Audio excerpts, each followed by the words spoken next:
Iran के लिए आज की रात बेहद घातक हो सकती है। राष्ट्रपति ट्रंप ने सोशल मीडिया पोस्ट के जरिए दावा किया है कि वो आज की रात हमला कर खार्ग आइलैंड पे कब्जे में ले लेंगे। राष्ट्रपति ट्रंप का दावा है कि हॉर्मुज में ईरानी अटैक बोट्स ने अपाचे हेलीकॉप्टर को मार गिराया। अमेरिकी मीडिया के मुताबिक स्ट्रेट ऑफ हॉर्मुज में IRGC नेवी की कुछ फास्ट अटैक बोट गश्त कर रही थी। तभी अमेरिकी नौसेना ने कथित तौर पर कई अपाचे हेलीकॉप्टर का इस्तेमाल कर उन्हें निशाना बनाने का प्रयास किया। जवाब में अटैक बोट्स ने पलटवार किया। ओपन सोर्स इंटेलिजेंस कह रहा है कि इससे पहले एक से ज्यादा हेलीकॉप्टरों को निशाना बनाया गया, लेकिन एक अपाचे हिट होकर पानी में गिर गया।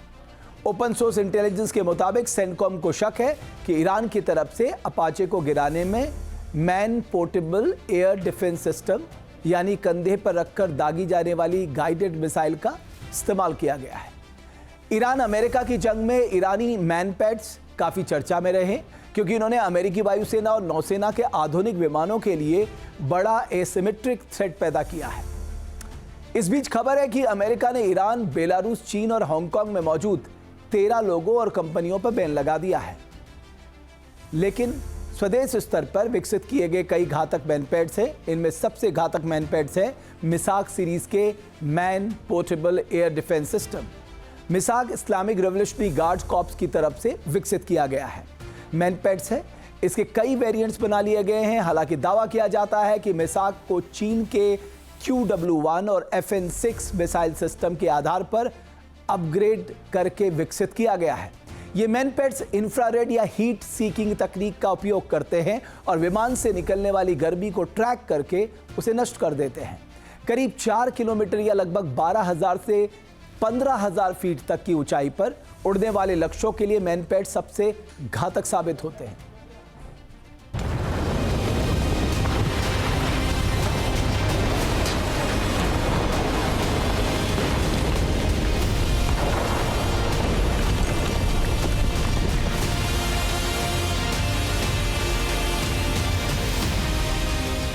ईरान का कोस्टल इलाका हो या फिर मुख्य भूमि, पिछले 48 घंटों से अमेरिकी हमले से दहल रही है।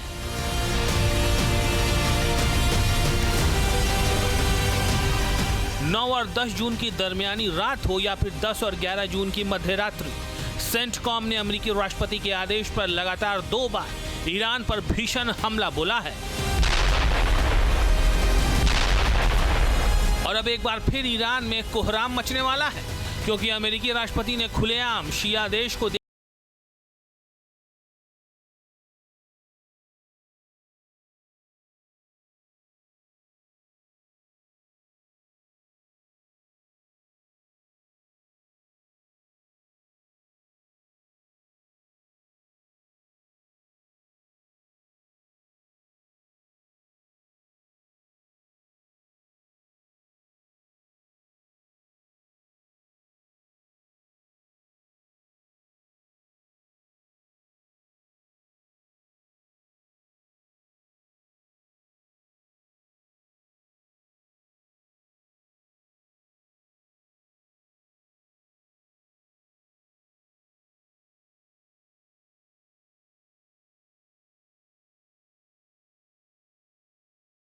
तेल टर्मिनल, पाइपलाइन, स्टोरेज टैंक और सुपर टैंकर लोड करने की सुविधाएं हैं।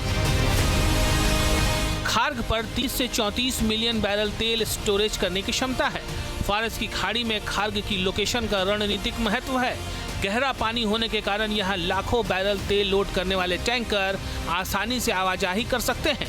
खार्ग द्वीप ईरान की अर्थव्यवस्था की रीढ़ है, क्योंकि ईरान के लिए क्रूड ऑयल से मिलने वाला पैसा बहुत जरूरी है। अमेरिकी राष्ट्रपति डोनाल्ड ट्रंप ने अब लास्ट वार्निंग दे दी है। डील नहीं होने की सूरत में अमेरिका खार्ग समेत ईरान के तेल संसाधनों पर कब्जा कर लेगा, बिल्कुल वेनेजुएला की तरह। खार्ग पर कब्जा करने के लिए अमेरिका 3 विकल्प अपना सकता है। सेंटकॉम की तरफ से एयरबोर्न अटैक संभव है, या फिर समंदर के जरिए यानी एम्फीबियस ऑपरेशन कर खार्ग पर ऑपरेशन चलाया जा सकता है, या फिर दोनों ऑपरेशन एक साथ अंजाम दिए जा सकते हैं।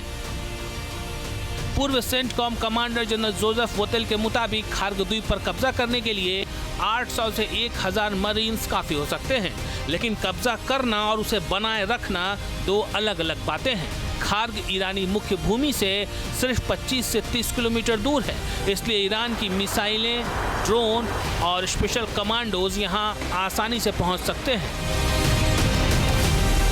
ईरान ने हाल के हफ्तों में खार्ग पर अतिरिक्त सैनिक, एंटी एयरक्राफ्ट मिसाइल और माइंस तैनात कर दिए हैं। अगर अमेरिका खार्ग पर कब्जे की कोशिश करता है तो उसे भीषण पलटवार झेलना होगा, और अगर अमेरिका खार्ग पर कब्जा कर लेता है तो कब्जा बरकरार रखने के लिए वहां लंबे समय तक अमेरिकी मरीन्स और सैनिक रखने पड़ सकते हैं, जो बहुत महंगा और खतरनाक साबित हो सकता है। खार्ग पर कब्जा या हमला कर ट्रंप ईरान को बातचीत के लिए मजबूर कर सकते हैं, लेकिन रक्षा विशेषज्ञ चेतावनी दे रहे हैं कि यह रणनीति उल्टी पड़ सकती है।